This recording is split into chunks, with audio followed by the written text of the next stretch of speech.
walking on water. Come, take a closer walk with me. We all must have seen Dynamo, known as one of the greatest street magicians of the current time, walking on the water of Thames River. But how did it do it?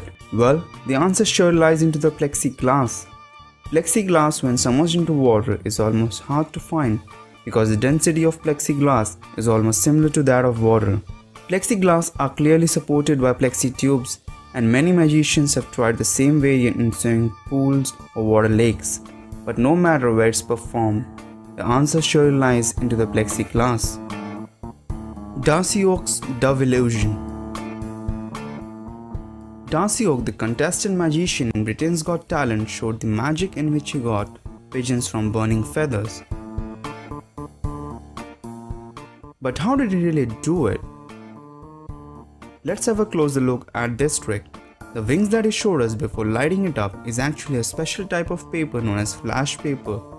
Flash paper is very commonly used by magicians in their magic tricks to create quick large flashes of fire to hide the quick movements that create illusion from the audience. So did Darcy Oak use the flash paper for?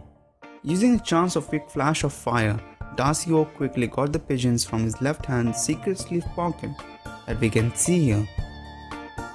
So there is actually no magic, just the quick momentum of time. I think you just missed that, isn't it? Card from deck levitation.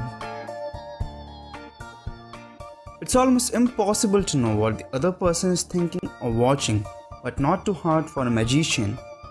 In this trick, the magician tells to choose any card at random from the deck and then places it back into the deck. He places the deck of cards in a glass and does some magical gestures, and the card is popped out. The secret lies here. The card chosen at random is placed back into the deck where the magician wanted it to be. He places the remaining cards back over the deck, which is supported by a special card at the end.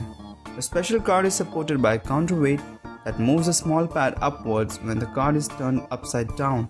The pad has a small dot of wax that sticks to the card and moves the card upwards, making it pop out of the deck.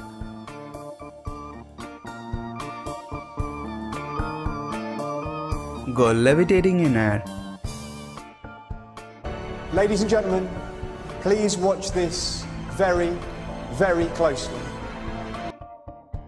We all must have seen a beautiful girl that is floated in the air on a plank of wood, and a ring is also passed around her to ensure the audience that it is not supported by strings or rods. Now that's really magic. No, not at all. The plank of wood is supported by a strong hydraulic piston mechanism to hold the plank up in the air. The mechanism is hidden when the magician steps on the platform and takes his position. Under the foot of the magician, there is a button to control the motion of the plank. But how did he then move the ring around? Well, that's a good question, but the answer lies in the S-shaped design of the support rod. It can easily move the ring to the end and repeat back the movement to get the exit. So there's no magic at all. It's just an illusion. Can on a card. Making a bottle or can stand on a card is an incredible magic, but not when you know the secret behind it. We all have seen great balancing acts shown by magicians on TV shows, but this is a special one. Let's see how it's done. The magician takes a card and places a can on top of it, then does some magical acts of insanity, and there you have it. The can is standing on top of the card. But when you take a look at the back of the card, it's actually two cards stuck together and folded from the center that forms a T shape. That's easy to make the can or a bottle stand over a card. Water into ice in a second. Can turn water into ice in a second even with a deep freezer? No, but a magician can. Watch this carefully. The magician pours water in a cup and instantly turns it into a piece of ice. How did he do it? Does he have a freezer in his hands? The cup already contained a piece of ice in it and a sponge of same color at the bottom of the cup. The water is absorbed by the sponge, and what is left when the cup is turned upside down is the ice, the magic. David Copperfield's Death Saw. David Copperfield, the much-known classic time magician, performed the act of death saw magic in which he split apart himself into two pieces using a giant saw blade. That was really a great piece of illusion created by him, but here's the actual secret behind it. It's not just Copperfield in this act alone, but supported by one of his assistants for the later part of his body. The actual positioning is done in such a way, together they seem to be just as a single person. All the secret lies in the table beneath and a slight gap between the tables that can easily pass the saw blade from that. The body of Copperfield is bent into the table while the assistant's upper body is hidden in the table below. But at the end, hats off to the great piece of illusion and synchronization created by Copperfield. Twisting an iPhone. Have you ever tried to twist your iPhone from its center?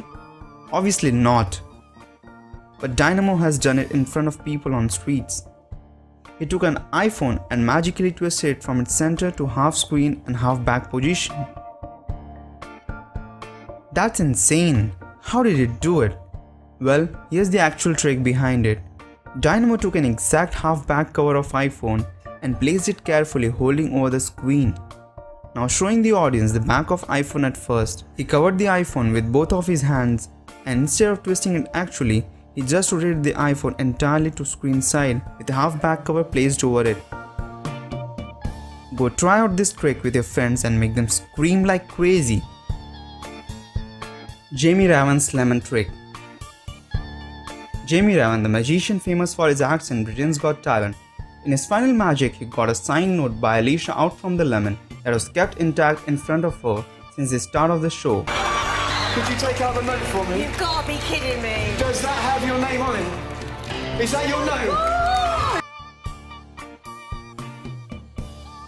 If you take a closer look while he was folding the note, he had a palmed piece of paper in his hand that he instantly switches to and shows the people. Now with signed note still in his hand, he takes the bag from Alicia and drops the note into the bag very quickly. And with an indication to the audience that nothing in his hands, he reaches into the bag, stuffs the lemon with the note and takes it out very differently. He only shows one side of the lemon to the audience and cuts it very much differently. Have you ever tried to cut a lemon like that? Now when Alicia took the note out of the lemon, he very quickly closes it and puts it away. But let's take a closer look at it before. There's actually a hole in the lemon below and that's clearly visible. It is this hole through which he stuffed the note inside the lemon and the magic was created. That's really great trick, Jamie. Houdini's greatest escape. The greatest and most sensational of all Houdini's escapes was without a doubt his Chinese water torture cell. In this trick, Houdini was to escape an extraordinary contraption resembling a fish tank. The tank is filled with water while Houdini is placed head down in full view of the audience. But how did he escape in front of the audience with all the contraptions on his body? The assistants lock Houdini upside down with genuine locks, but what we missed was they slide the pins out of the hinges holding the lock. Also the handcuffs are specially designed to get open with just a little force, and finally making the magician escape.